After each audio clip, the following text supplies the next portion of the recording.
Abre tu Biblia, buenas tardes. Abre tu Biblia, por favor, en Primera de Pedro, capítulo 2. Hoy vamos a estar estudiando desde los versos 18 al 25 de Primera de Pedro 2. Vamos a leer toda la sección y vamos a ver qué es lo que Dios tiene que decirnos esta tarde. Dice: siervos, estén sujetos a sus amos con todo respeto, no solo a los que son buenos y afables, sino también a los que son insoportables. Porque esto haya gracia, si por causa de la conciencia ante Dios alguien sobrelleva penalidades sufriendo injustamente. Pues ¿qué mérito hay si cuando ustedes pecan y son tratados con severidad lo soportan con paciencia? Pero si cuando hacen lo bueno sufren por ello y lo soportan con paciencia, esto haya gracia con Dios. Porque para este propósito han sido llamados, pues también Cristo sufrió por ustedes, dejándoles ejemplo para que sigan sus pasos. El cual no cometió pecado, ni engaño alguno se halló en su boca, y quien cuando lo ultrajaban no respondía ultrajando. Cuando padecía no amenazaba, sino que se encomendaba a aquel que juzga con justicia. Él mismo llevó nuestros pecados en su cuerpo sobre la cruz a fin de que muramos al pecado y vivamos a la justicia. Por sus heridas fueron ustedes sanados. Pues ustedes andaban descarriados como ovejas, pero ahora han vuelto al pastor y guardián de sus almas. Entonces, en esta sección Pedro sigue hablándonos sobre lo importante que es nuestra conducta. La semana pasada hice un poco de énfasis en eso, en que nuestra conducta es importante para Dios, porque nuestra conducta refleja quiénes somos. A Dios le interesa la manera en que vivimos. Ahora, Pedro decía algo muy importante en el verso 11, de que nuestra conducta delante de los gentiles, ¿no? Cierta conducta es importante delante de los gentiles y la idea es básicamente Dios está sumamente interesado en cómo vivimos delante de la gente que no conoce a Dios, ante los incrédulos. Es algo que a Dios le importa y la primera área que Pedro como que nos enseñaba era que nuestra responsabilidad o nuestro testimonio como ciudadanos es algo importante. Lo vimos la semana pasada, cómo respondemos ante la autoridad. Pero la segunda área en la cual Pedro menciona aquí, que tiene que ver con nuestra realidad, es cómo nos relacionamos y cuál es nuestro testimonio como empleados, como trabajadores. Esa es la realidad a la cual Pedro nos habla esta tarde. Entonces, Pedro decía algo muy importante, que la voluntad de Dios era que mediante hacer el bien, o nuestra conducta sería, nosotros hagamos callar a los hombres insensatos, ¿no? El verso 15 decía eso. Entonces, eso quiere decir de que nuestras palabras son obviamente muy importantes, lo que decimos con nuestras palabras, pero nuestra vida, la manera en cómo vivimos, nuestra conducta es sumamente importante porque muchas veces comunica y habla más fuerte que nuestras palabras, nuestra conducta. Entonces, si hay un área en la cual podemos glorificar a Dios, es evidentemente en nuestro trabajo, porque quizás es el lugar donde pasamos más horas, incluso que en nuestra propia casa. Nuestro trabajo es un lugar que ocupa muchas de nuestras horas. Entonces es una súper oportunidad que tenemos para poder comunicar algo a través de nuestras acciones, algo que Dios ha hecho en nuestra vida. Entonces, ¿cuál es el llamado que Dios nos hace? Está en el verso 18 y dice: siervos, estén sujetos a sus amos con todo respeto. Ahora, esa palabra siervos es una palabra importante porque Pedro aquí le está hablando a personas que él sabe que son oyentes en las iglesias, que son parte de las iglesias. En el Imperio Romano hay como estadísticas y hay cifras que aproximadamente habían entre 60 a 70 millones de esclavos durante el Imperio Romano. O sea, era una cosa así impresionante como la esclavitud era parte de la vida cotidiana, ¿no? Entonces, ves que la esclavitud ha existido a lo largo de toda la historia del hombre, ¿no? Y en el Imperio Romano no era la excepción y era algo que estaba más o menos regulado y era algo que la gente pues lidiaba y veía eso comúnmente en su diario vivir. Entonces, en el tiempo de la Biblia, en los tiempos del Nuevo Testamento, habían dos palabras que se usaban para hablar sobre los esclavos. Una era doulos. A lo mejor la has oído. Doulos es una manera en griego de cómo se les llamaba a los esclavos. Es como el término en general. Pero aquí Pedro usa otra palabra diferente a doulos, que es oiketai, de oikos. Y eso quiere decir casa. Y lo que está hablando aquí es de un esclavo específicamente como doméstico. Sigue siendo un esclavo, pero es alguien que se ha enfocado o ha sido comprado, porque se compraban, para dedicarte a las cosas que eran del Señor dentro de su propia casa. Pero el concepto es el mismo, es un esclavo, es un siervo comprado y a él le está hablando Pedro. Entonces, cuando Pedro empieza a escribir en su carta y habla de siervos, y cuando Pablo escribe sobre los siervos, está hablándole a una audiencia muy, muy grande que estaba también y que era parte de la iglesia primitiva, de la iglesia inicial. Porque un gran porcentaje de las iglesias y de las congregaciones locales estaban compuestas por hombres y mujeres que eran esclavos, eran siervos. Y en algunos casos también habían dentro de las mismas iglesias cristianos que eran señores. Entonces, imagínate como la relación un poco extraña dentro de la congregación de un siervo y su señor. Y puedes leer Santiago. Ahí habla un poco sobre esa relación que a veces no era la óptima, pero entonces las palabras de Pedro como que son muy relevantes para sus oyentes. Entonces puedes leer después, y de hecho voy a leer nada más un versículo. Acompáñame a 1 Corintios capítulo 7 sobre este asunto de la esclavitud.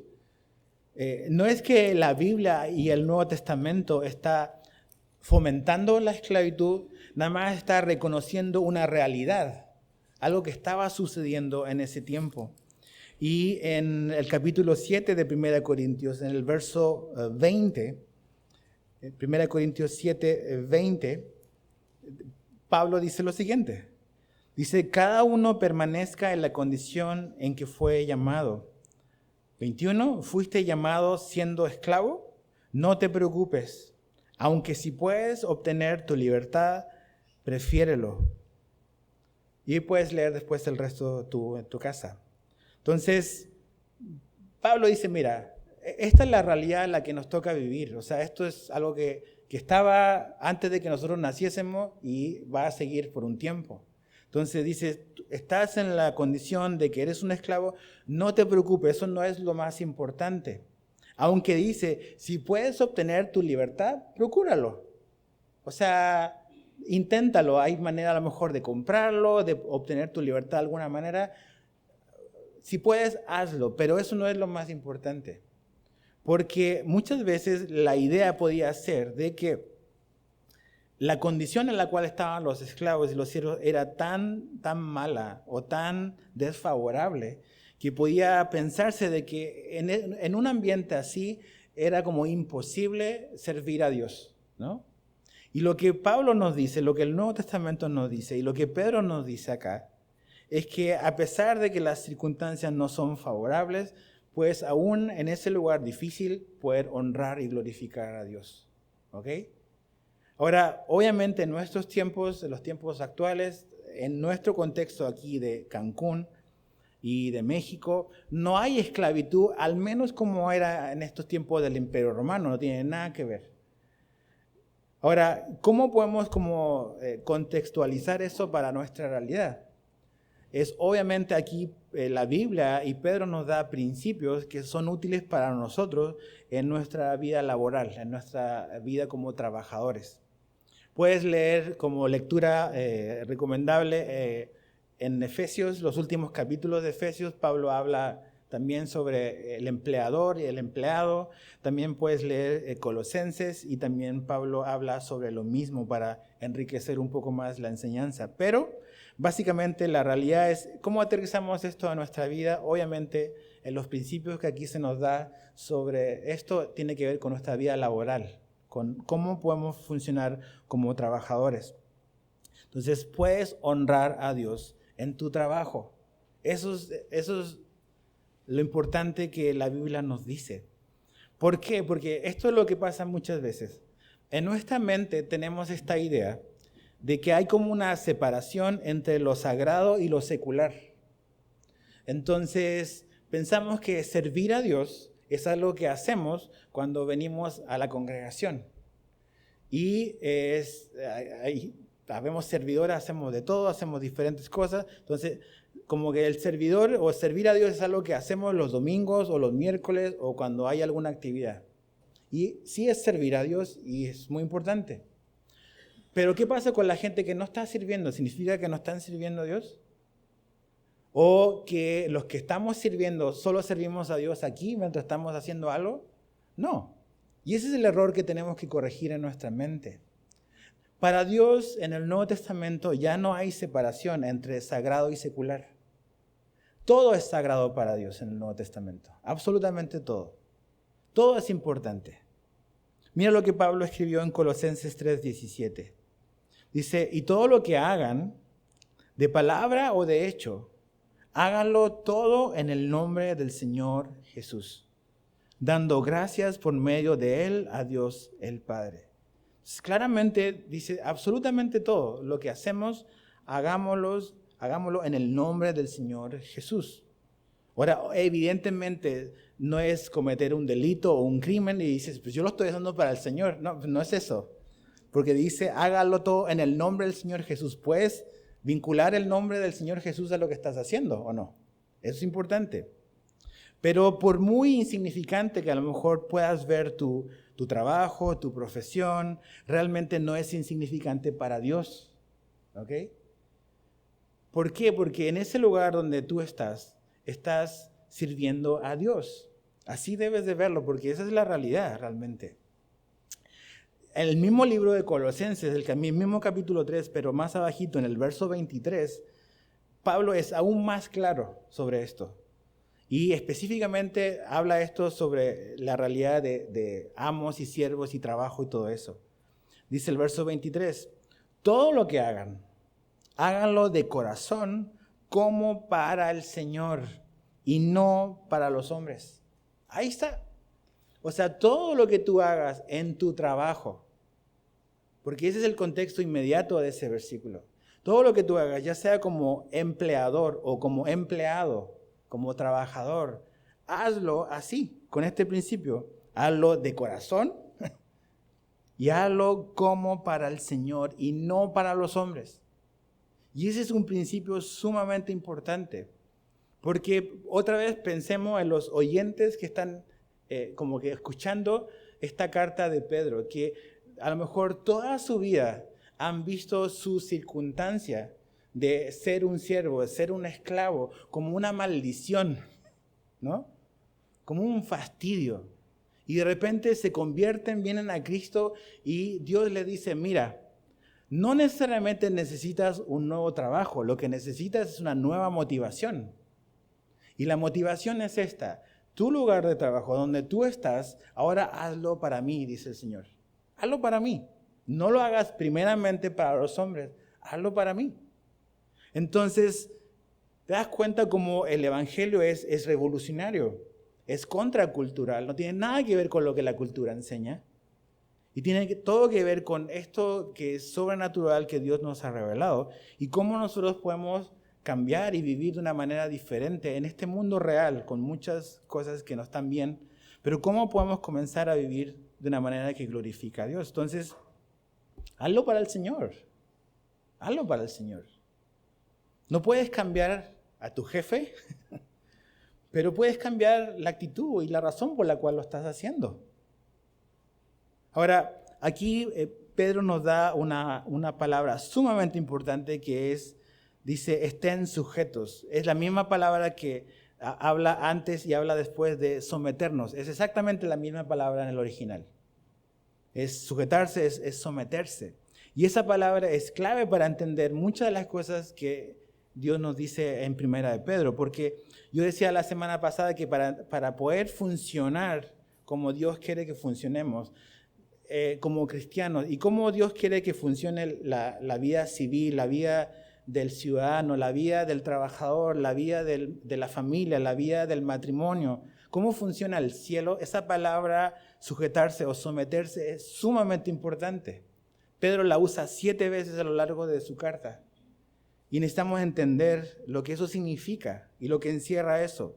La palabra básicamente es arreglar de manera ordenada bajo. Y la idea es eso, es de una manera ordenada, ponte bajo la autoridad de alguien. Eso es, de una manera ordenada, de una manera diseñada, has sido colocado para colocarte bajo alguien. Eso quiere decir la palabra literalmente en el original.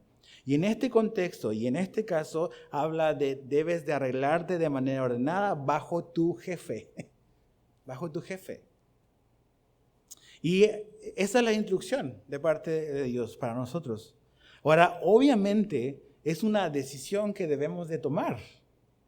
Porque ahí está la instrucción. Estén sujetos a sus amos. Pero es una decisión que yo debo de tomar si voy a obedecer o no. Como todas las cosas que Dios nos pide. Aquí está el consejo de Dios, está la palabra de Dios. Y está en ti y en mí el decidir si voy a obedecer o no. Pero es una decisión que debemos de tomar.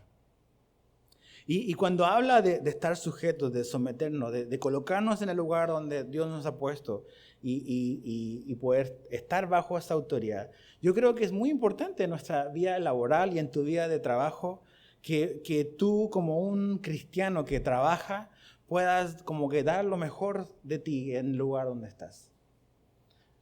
No necesariamente la Biblia nos está diciendo que debemos de ser lo mejor en lo que hacemos. Porque probablemente, es muy probable que hayan personas que tienen más talento que uno. Que a lo mejor Dios los ha capacitado con más dones a lo mejor que nosotros. Entonces no puedes como que manejar eso, ¿no? Puedes perfeccionar el don que Dios te dio, sí. Pero lo que creo que sí somos llamados a hacer es que básicamente como cristianos debemos de trabajar duro. Dar lo mejor que tenemos, lo mejor de nuestras capacidades, darla en el lugar donde Dios nos ha puesto para trabajar. Porque ¿qué es lo que a veces pasa como cristianos? Que a veces tenemos un mal testimonio en el lugar de trabajo. Y lo empeoramos porque teniendo un mal testimonio nos ponemos a hablar de Jesús. Entonces creo que no tenemos ningún derecho a hablar de Jesús si nuestro testimonio, nuestro trabajo es pésimo. De hecho estamos, creo que, dañando la causa de Jesús. Si estamos diciendo algo con nuestros labios, pero en lo que nos toca hacer, en los quehaceres del trabajo, no lo hacemos. Mira, el trabajo no es una maldición. Ves que Dios puso a trabajar a Adán y a Eva antes de la caída. El trabajo no es un castigo de Dios. No lo debemos de ver así. Lo que se transformó en una maldición fue que el trabajo ahora se nos iba a hacer pesado, que eso sí. Pero el trabajo no está mal. La Biblia nos llama a que tenemos que trabajar. De hecho, Pablo dice, el que no trabaje, que no coma. Entonces, como cristianos, número uno, tenemos que tener una teología correcta de qué es el trabajo.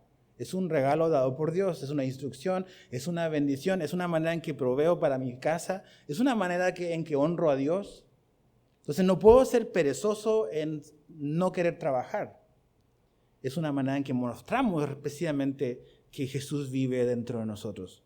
Ahora, en esa realidad de trabajo vas a tener y vas a lidiar con superiores a ti que no son un pan de Dios, ¿ok?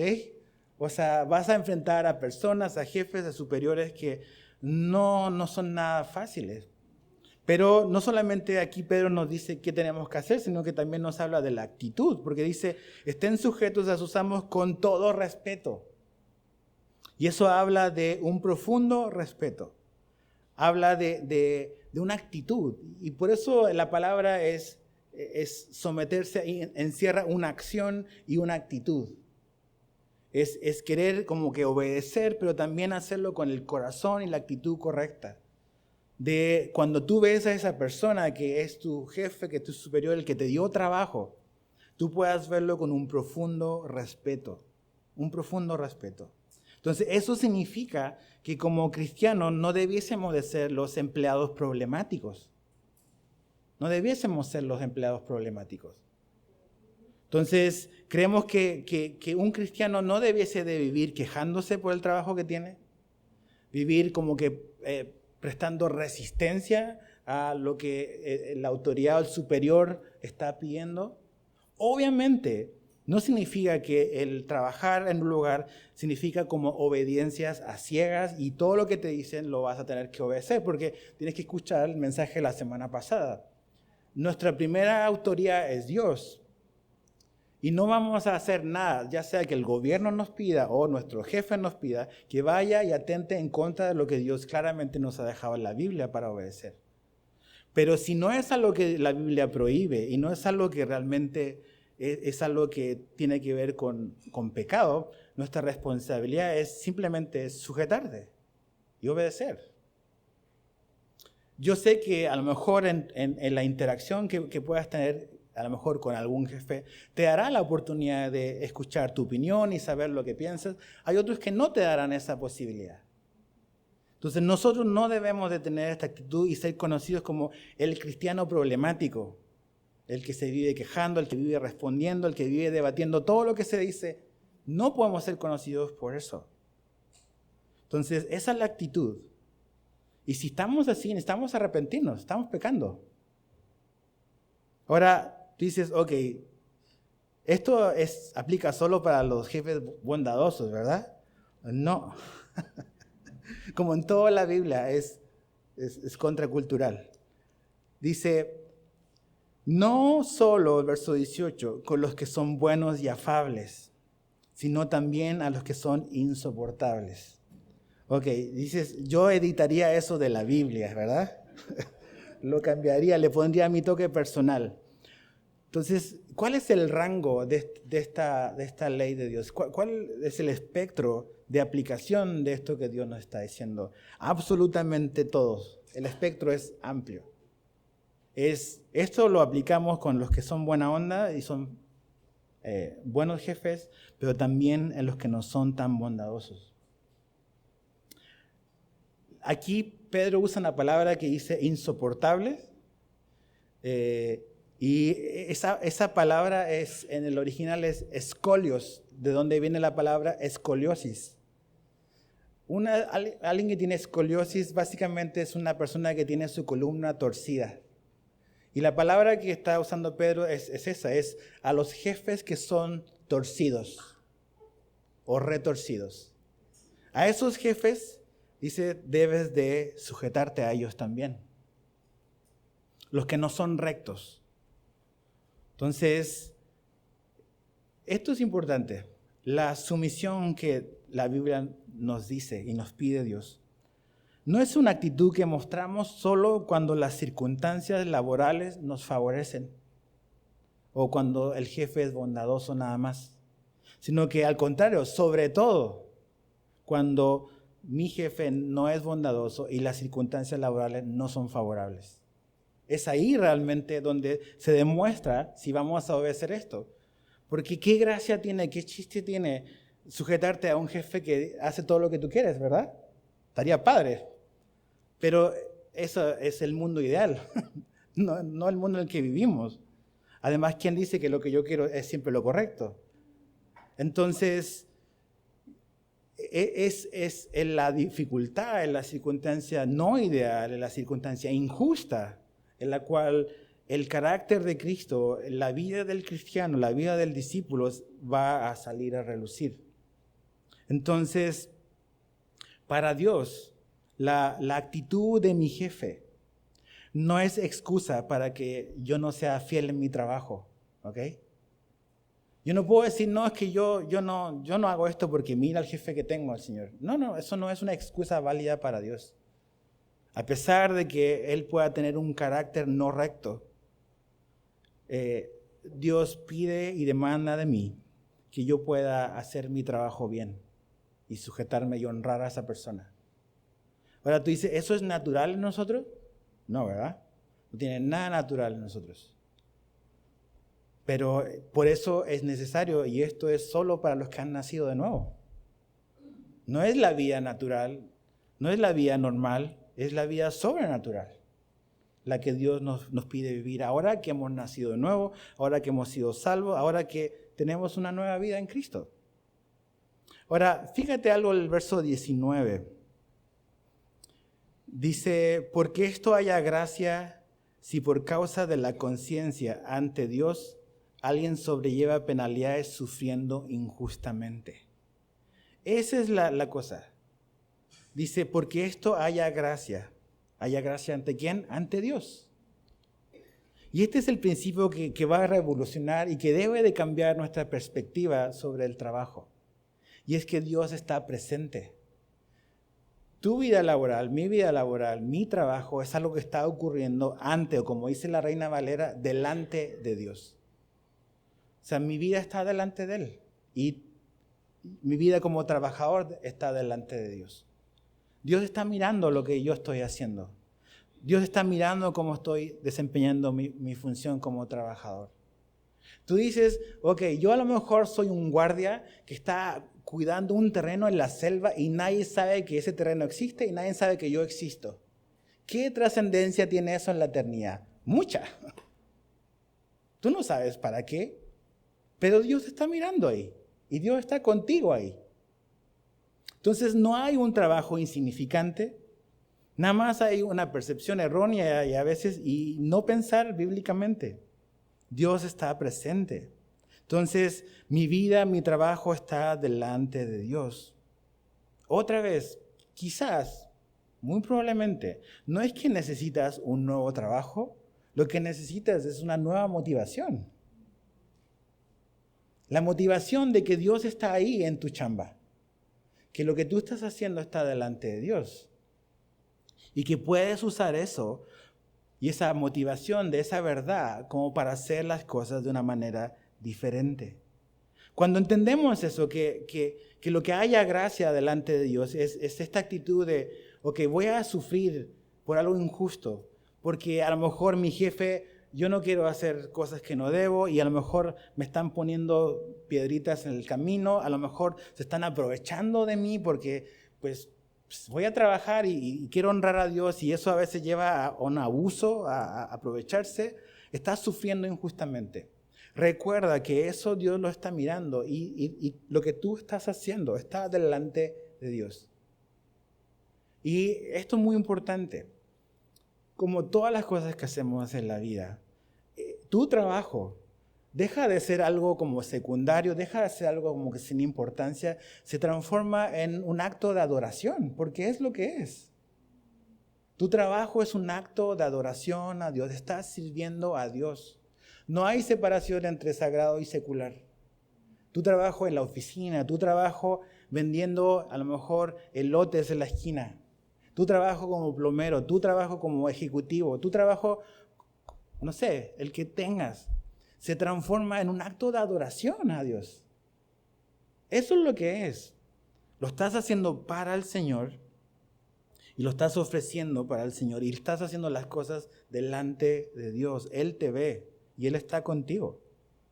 No necesitas cambiar de trabajo necesariamente. Lo que necesitas es cambiar tu mentalidad, cambiar la manera en que piensas y pensar como lo que Dios dice. Lo que va a hallar gracia es que, tú estás delante de Dios y tu vida está delante de Él. Ahora, aquí dice eso de padecer injustamente, dice el verso 29. O sea, alguien sobrelleva penalidades sufriendo injustamente. Padecer injustamente realmente es algo que te va a tocar en tu trabajo. Y por querer hacer las cosas bien, por querer hacer las cosas de una manera correcta, a lo mejor eso va a generar problemas.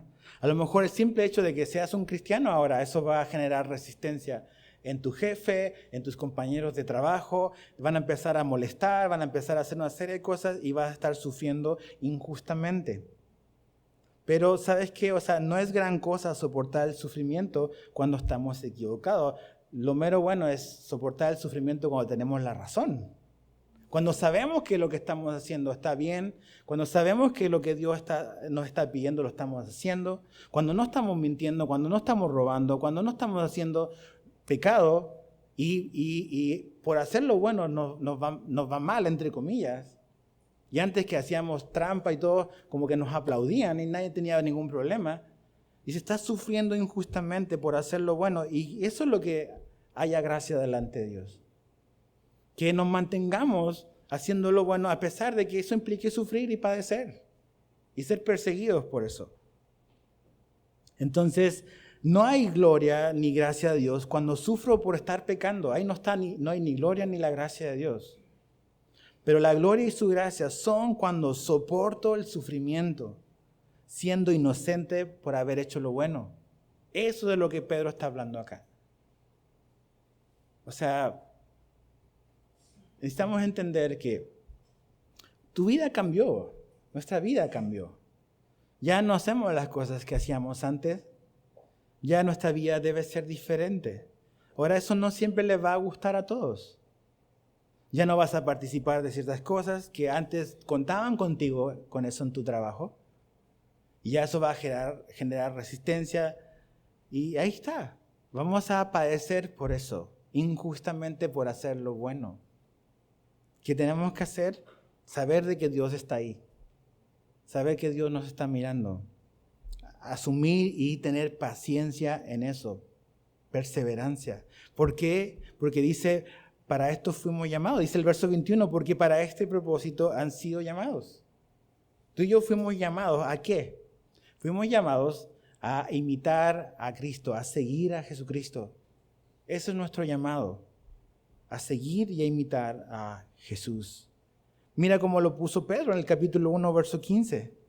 Sino que así como aquel que los llamó es santo, así también ustedes sean santos en toda su manera de vivir. La vida laboral también.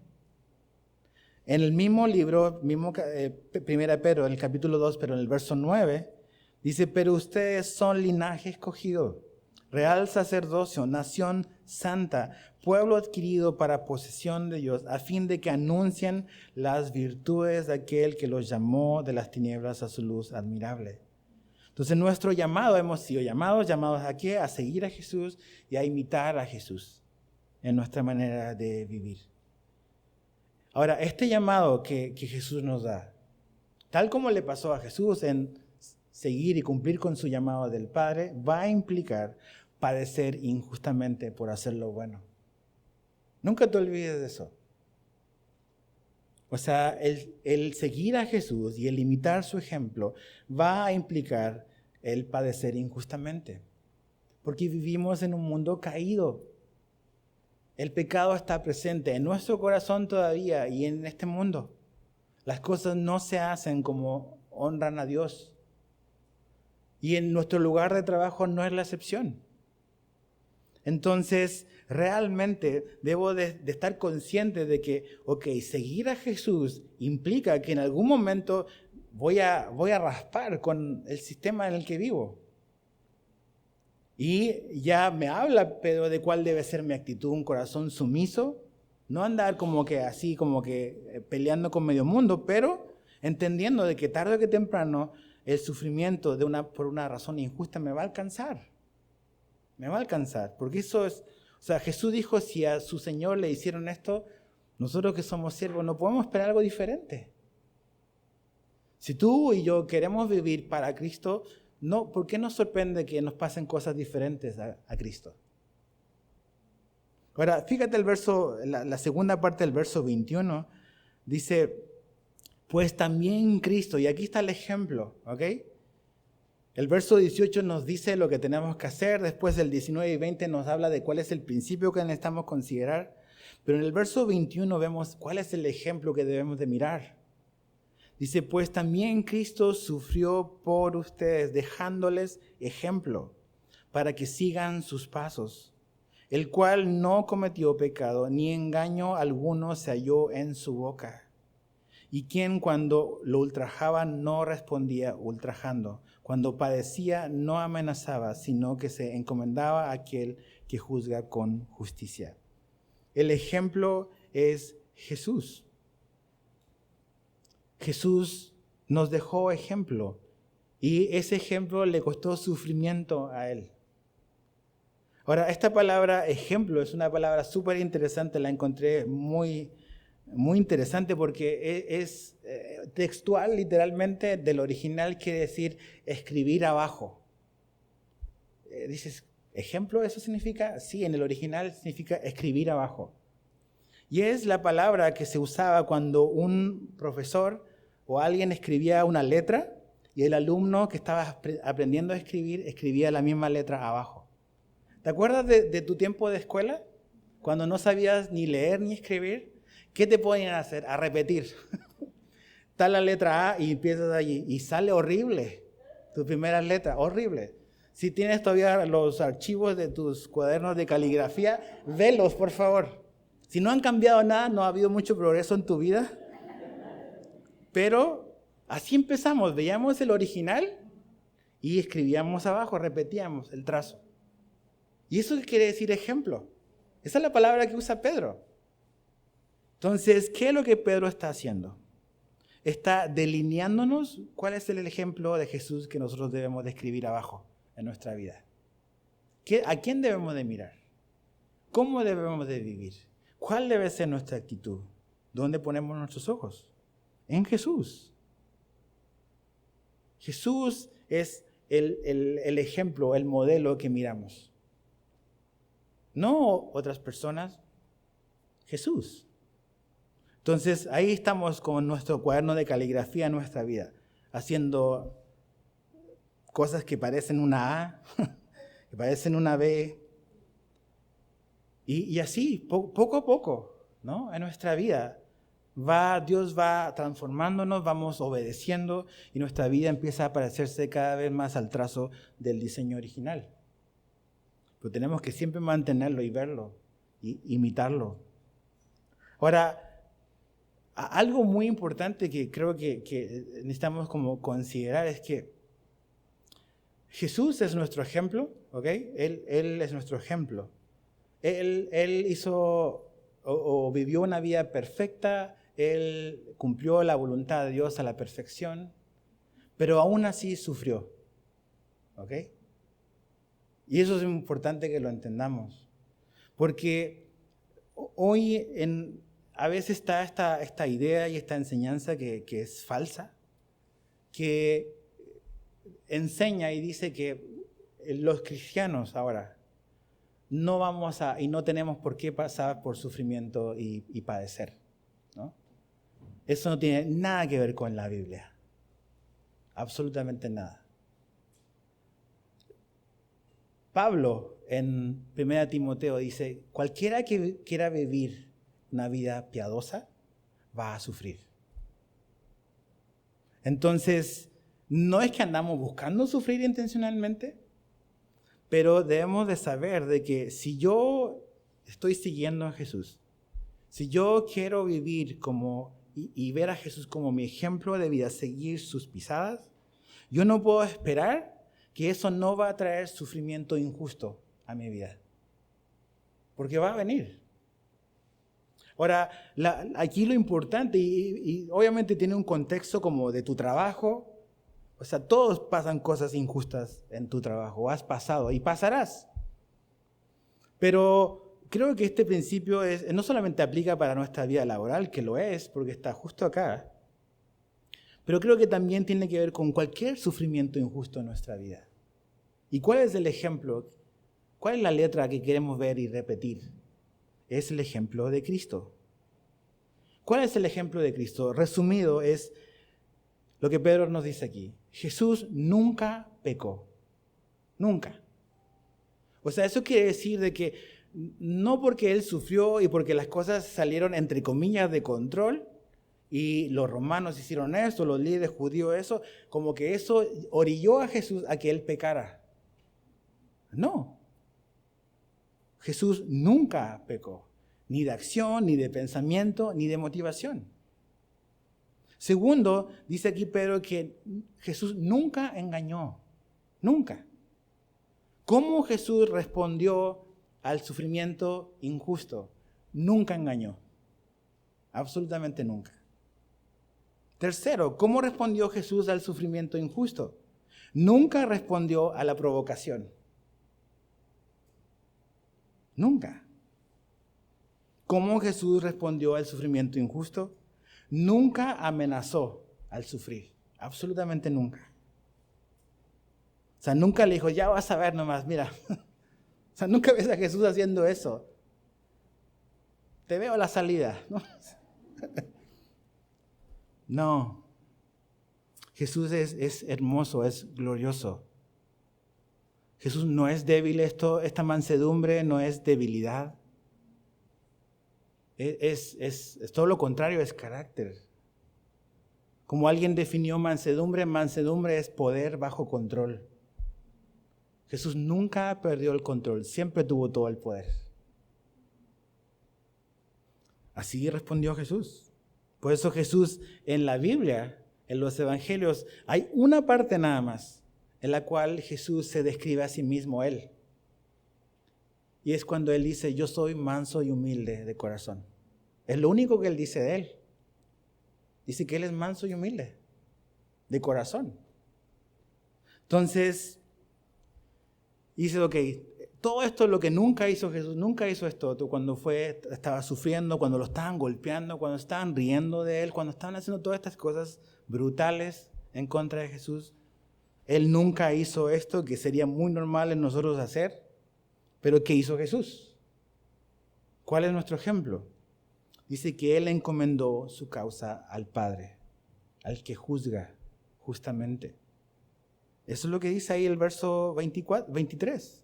No amenazaba, sino que se encomendaba a aquel que juzga con justicia. ¿Qué significa eso?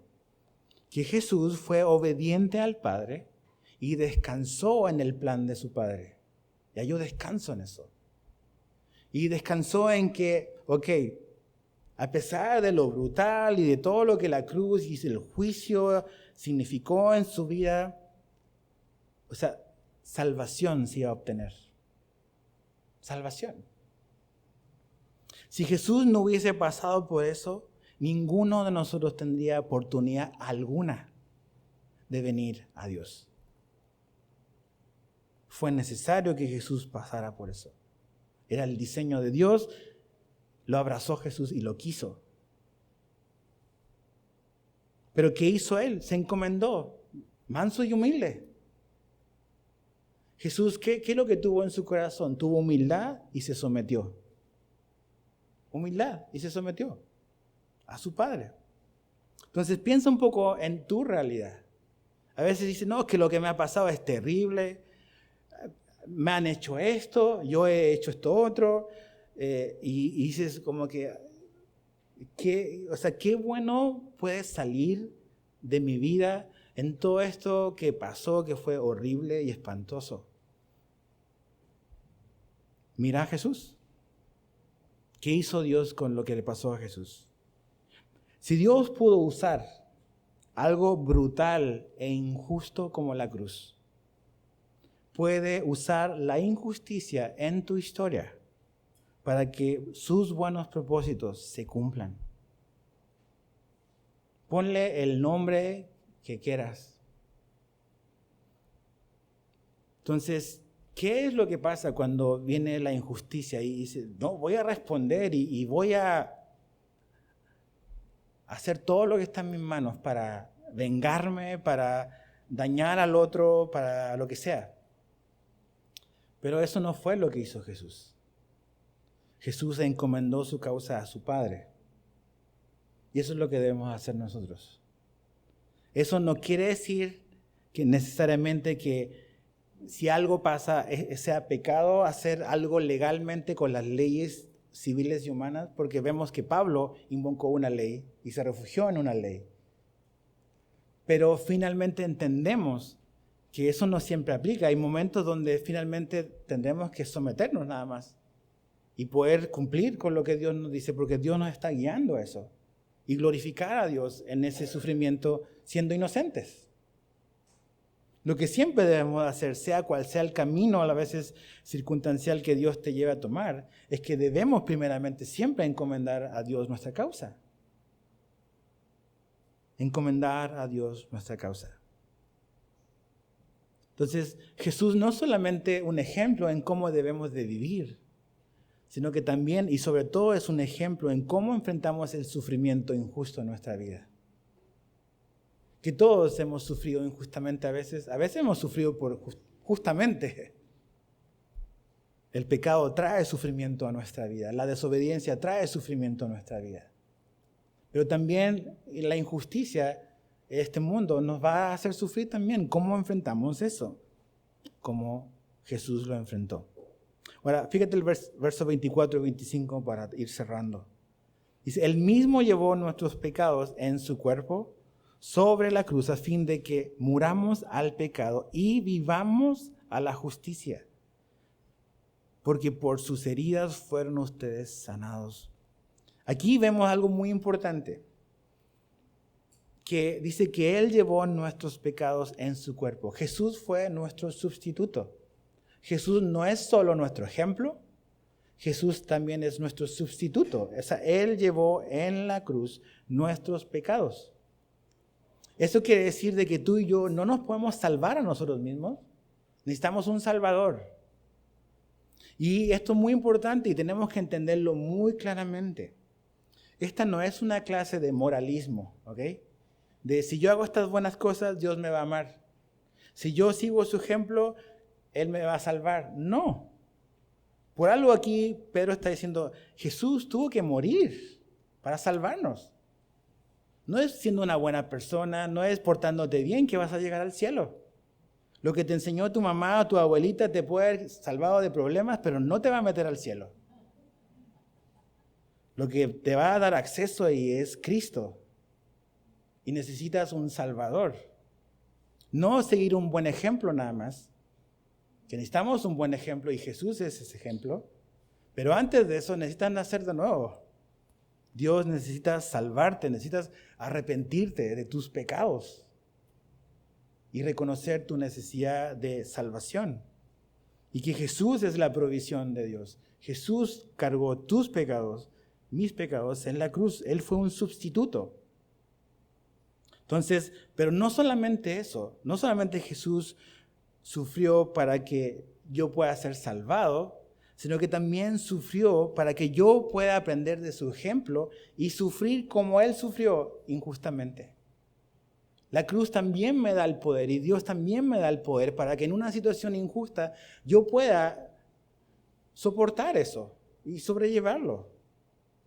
Y Dios lo usará para nuestro bien, para transformarnos y todo. Eso también es algo que se logra a través de la cruz de Cristo. Ahora tú dices, ¿cómo es posible poder como que abrazar el sufrimiento injusto?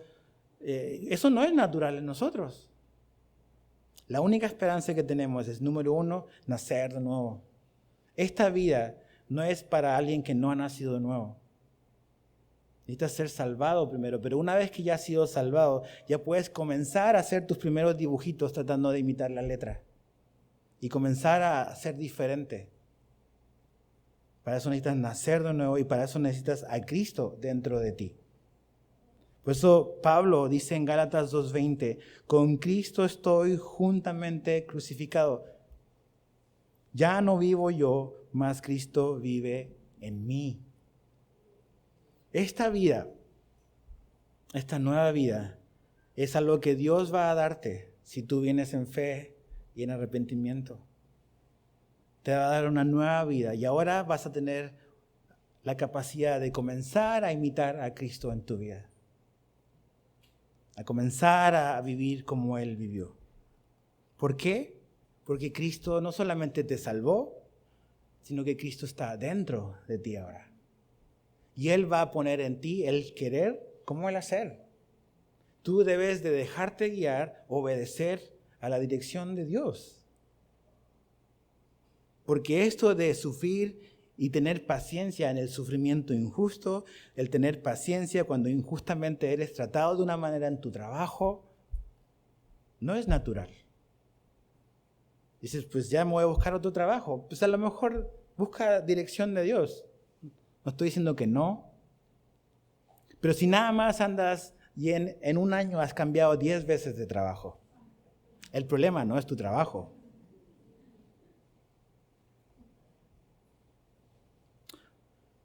Jesús no solamente es nuestro ejemplo, Jesús no solamente es nuestro Salvador, también Jesús es nuestro pastor.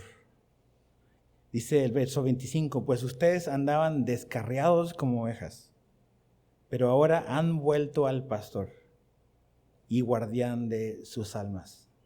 ¿Te das cuenta que la responsabilidad la ponen en ustedes han regresado al pastor?